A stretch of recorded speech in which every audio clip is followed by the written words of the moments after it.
Hi, and welcome to Episode 9, Season 2 of A Brief History of Nothing. I'm Ray. And I'm James. And we were going to do elaborate murder plots, but we've decided to do facepalm-worthy murder plots. Yes, we came across the fact that inept is far more common than an elaborate, so we're doing inept. And tonight we start with Carol Hargis. Now, Carol and her friend Wendy Depew.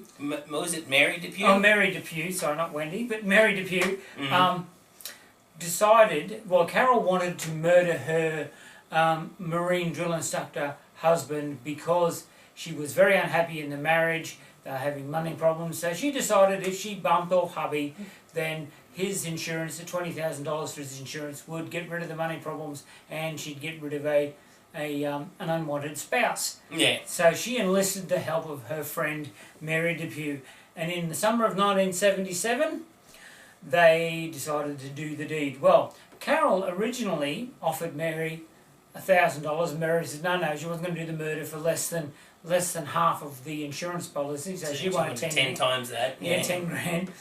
So they thought they'd go with a hit and run scenario, but that didn't come to fruition. Yeah. So they thought, well, hubby collects spiders, so they had a big hairy tarantula there. They thought they'd drop that in his bed. Problem with tarantulas are they're big, they're hairy, they look ugly, and no poison whatsoever. Yeah, they act, ow, stupid spider. Yes. But they found it. But they found a venomous spider and milked it, didn't they? No. No, they didn't milk it. No. They found a venomous spider. Mary did, and so she dissected it, got the poison sac out, and baked it in a blackberry pie that she gave to Carol's husband, Dave. The problem was her cooking was so bad that Dave had one bite and didn't eat any more pie.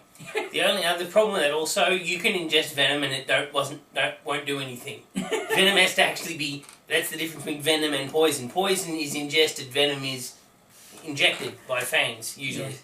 Now, next thing that Mary decided that she'd crawl under David's pickup and undo something so he'd crash. The problem was that once she got under there, she didn't know what to undo, so she just crawled back out from under the truck.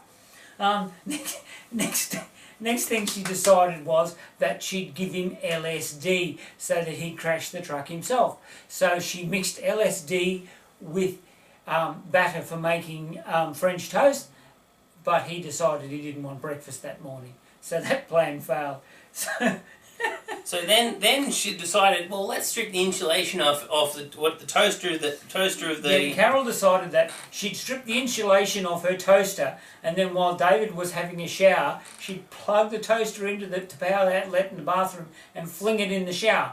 But then she realised that it would be very difficult to explain to the policeman how the toaster unplugged itself, flung itself upstairs, plugged itself back in, and then dropped in the shower. So they gave that... very talented toaster. A very talented toaster. So what did they do next? What was their next plan of attack? Well, they just had thought about stabbing and shooting and more poison and they decided they'd try poisoning with lye, but they gave that up. Yeah, because it won't poison you, it will burn you, because it's it's one of the most alkaline things you can have. They also thought about emptying a couple of bullet cartridges down his carburetor to cause him to have a car accident, blow his motor up, but they couldn't figure out how to get the air cleaner off? They couldn't figure out how to get the bullet out off the casing so they could empty it out. Then they decided they'd inject an air bubble into his veins, but they got so nervous that they snapped the needle off in him. So that failed. So, in the end, after several more tries, they simply beat him to death when he was asleep. With a curtain rod. Yes. There are better things to beat people to death with than a curtain rod. Well, they're designed to hold up fabric. We are talking about a couple of geniuses here. Yeah. Now, so finally, after beating him to death, they drove 56 kilometres out to a creek to throw his body in. The only trouble is there was a drought at the time and the creek was dry. Yes, well they did this at night. So the body was flung into what should have been a creek but was actually a dry creek bed. and then they went back, and in the morning they rang up and reported him missing. By this stage, the police had already found his body, and they were on the phone to the police. While they were on the phone to the police, they were talking to each other on how to get their story straight about how he disappeared. So the police had them recorded, orchestrating their stories. So, strangely enough, they're in prison now. yes, they both got life sentences. They were about as inept as you could possibly get. Well, speaking of inept murderers, I mean, if you're one of the creative types, if you like a bit of creative writing, what have you, you're a novelist, don't describe how you did a murder in one of your best-selling novels. No. It's not the best place to do. Christian Bale. Now, he, in one of his novels called A Mock, one of the, big, it's actually quite a popular novel in Europe, in Poland, this is where it happened. And so what he did was he wrote in his story, part of the story was this elaborate murder where this lady got tied with a cord around her wrists and around her neck. Mm-hmm. The only trouble is it exactly matched a murder the police were trying to solve from 3 years earlier. Oops. From a guy, now I'm a little too detailed. A little too detailed. Now, apologies if I completely, because Polish is not my first language. I mean, English. I struggle with English, so, and it's my native tongue, so... Yes, right. yes. Darush Janleski, I think is how you... I've probably... Janleski? Yeah, it's work, because it's a J in Polish, it's work and stuff. Yeah. Wheelbarrow, starting with J. Yeah, okay, cool. Yeah, we've probably completely butchered that, and for anybody from Poland who has Polish connections, apologies for that. But Join the chemists in giving us a face palm, because yeah, I do. Yeah, they just go, what are you doing, you idiots? Anyway, so see what was happening. This bloke was going out with his ex-wife. And he obviously had a bit of, letting go issues. Yes. So he decided to dispose of this guy and do exactly what, and torture him, and take out his frustration, obviously, and tie him up exactly how it said in the book. Needless to say, he's currently serving a 25-year jail sentence. Yes. Oops. Yes. Don't publicise your murder. Okay. Don't do that. Found that's probably a bad thing, publicising. Well, actually, it's a good thing, but a bad thing. If you want to get away with a murder, don't do it. Publicise it. Don't do it. Alrighty, now, our science, we're still hell-bent on charging a phone. Yes. We still want to charge a phone. Now, I'm going to bring this back a bit so you can see it. But if I move the various flotsam and jetsam to one side, we move this back, and what we've done is we've got an ice cube tray, and we've put pieces of aluminium and copper wire in it. So we've got some aluminium foil and some copper wire, and we're going to see if we can actually get a voltage out of this. Can you get a voltage? A voltage? Voltage. Oh, is that the Polish volt? Obviously. Alrighty. Can we get enough? I've rigged up I've rigged up a plug just in case we can pull enough power, enough amps to actually run so here we go, keeping it very steady. I'm going to spill vinegar everywhere, by the way, and my head's above the shot of the screen. Oops. Oh, that was clever of me. Okay, keep it going, Narelle. Keep it going, Narelle. Up, and everything's floating. Everything's floating really well, which is not what I planned. It's not exactly what I planned, but are we getting a voltage? Are we getting a voltage? Probably not now. Okay, put it in. Put it in. 1.7. Well, we're supposed to be getting about 12 volts. That's not worked.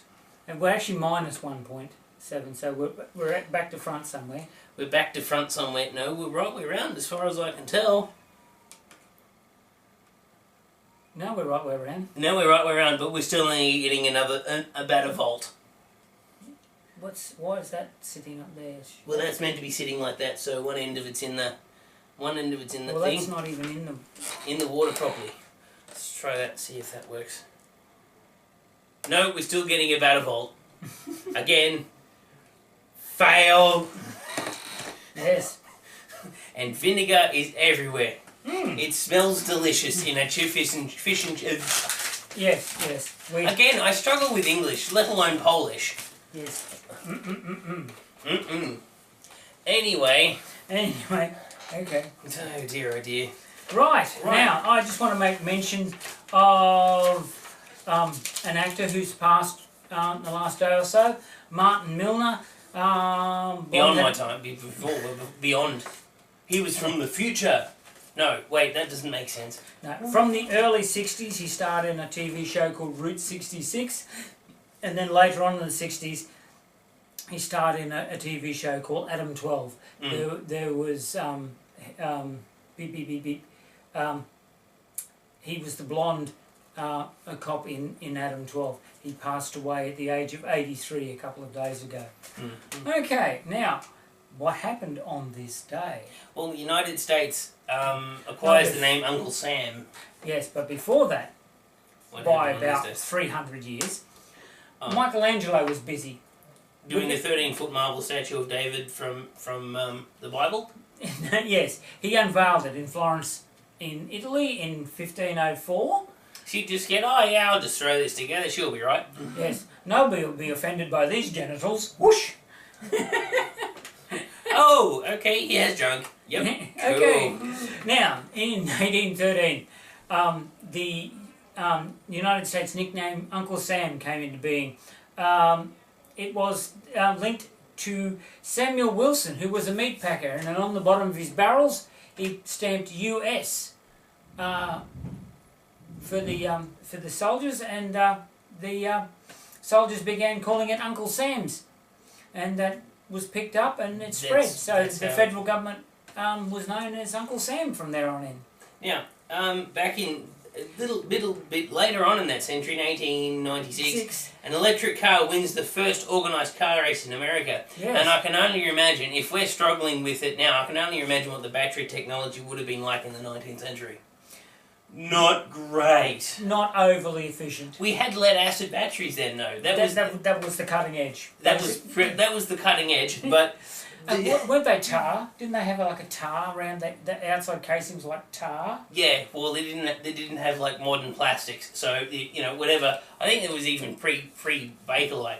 It was so because you can't make lead acid batteries out of casings out of metal. Bit defeated. Yeah, you chew away at the metal. That doesn't work. And really, batteries that don't work. Gee, I don't know. We don't have any experience with that. Yes.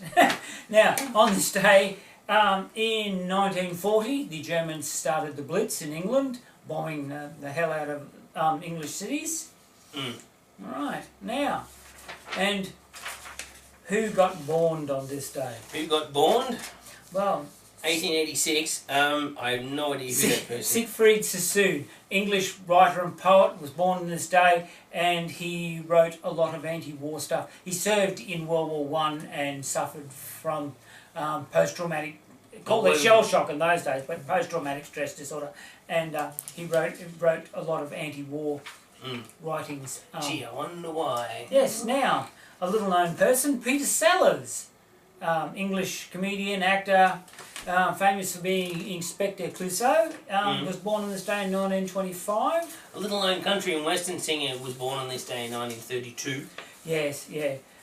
Patsy Cline. Yeah, they're very obscure. Yes, yeah, no one... Now, you mightn't believe this, but Michael Shermer was born on this day. He is the founder of the Skeptic Society.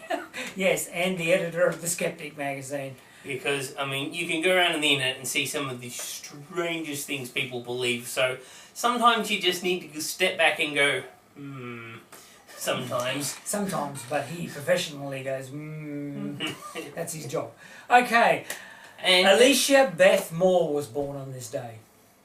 And you're probably going, who is she? You might know her better, in 1979, you might know Annette better, she's a very famous singer. Yes. You might know her better as Pink. Yes, Pink was born on this day in 1979. Happy birthday, Pink.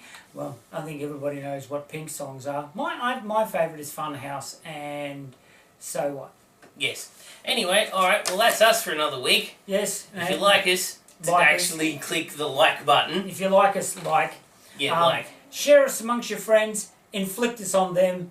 Inflict us on, if you know any chemists, Inflict us on even more so them. on your enemies. So they can just go, oh God, what are they doing again? Yes. Alright, see you later. See you on the dark side. We got cookies.